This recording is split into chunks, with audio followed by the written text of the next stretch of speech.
পরবর্তী যে সময়, এই সময় হচ্ছে আশা জাগানি একটি সময়। এই সময় একটি প্রাপ্তির সময়।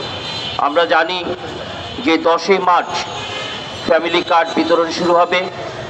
এই ফ্যামিলি কার্ড যদি এই গার্মেন্টস শ্রমিকদের মধ্য দিয়ে বিতরণের কার্যক্রম শুরু হতো, তাহলে আমরা সবচেয়ে বেশি খুশি হতাম।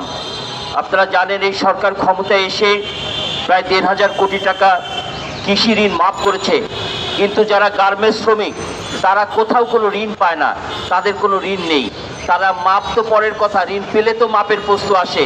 আজকে আমি সরকারকে বলবো, গার্মেন্টস শ্রমিকদের প্রণোদনা তাদেরকেও, যেমন কৃষকদের কৃষক কার্ড, তেমনি গার্মেন্টস শ্রমিক হচ্ছে বৈদেশিক সবচেয়ে বেশি রপ্তানি আয় করে, তাদেরকে গার্মেন্টস শ্রমিকদেরকে বিশেষ কার্ড দিতে হবে। যেই কার্ডের মধ্য দিয়ে কৃষক কার্ড যেমন একটি বিশেষ সুবিধা পায়, যেমনি ফ্যামিলি কার্ড একটি বিশেষ সুবিধা পায়, তেমনি গার্মেন্টস শ্রমিক কার্ডও একটি বিশেষ সুবিধা পাবে। আজকে এই সভা থেকে আমি গার্মেন্টস কার্ড দেওয়ার জন্য সরকারের কাছে আহ্বান জানাচ্ছি।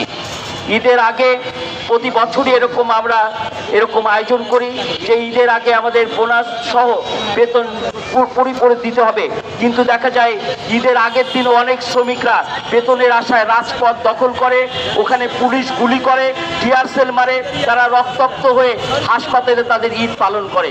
আমরা আশা করব এবছরের ঈদে আগে এরকম কোনো শ্রমিকদের যেন রাজপথে নামতে না হয়, তাদের উপর যেন গুলি বর্ষণ না হয়, তারা যেন টিয়ার সেলের ধোঁয়া না খায়, তারা যেন শান্তিপূর্ণভাবে উৎসব মুখর পরিবেশে ঈদ উদযাপন করতে পারে, সেই ব্যবস্থা সরকারকে এখনই নেওয়ার জন্য আমি আহ্বান জানাচ্ছি। আমি আর রমজানে বেশি কথা বলবো না। আমরা জানি যে বর্তমান যিনি প্রধানমন্ত্রীর দায়িত্ব পালন করেছেন, তিনি দায়িত্ব প্রদানের আগেই বলেছিল আই হ্যাভ এ প্ল্যান।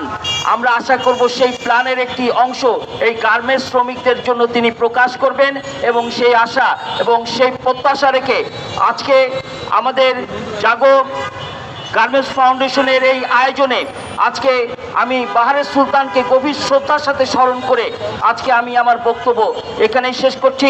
এরপরে আমাদের বাংলাদেশ জাতীয় মানবাধিকার সমিতির পক্ষ থেকে ইরানের উপর যে বর্বরোচিত হামলা হয়েছে তার প্রতিবাদে একটি মানববন্ধন আমরা এটি শেষ হওয়ার পরে করব। আপনাদের সবাইকে সেই মানববন্ধনে অংশগ্রহণ করার জন্য আহ্বান জানাচ্ছি। আসসালামু আলাইকুম। সংগ্রামী বন্ধুরা, ইতিমধ্যে আমাদের মাঝে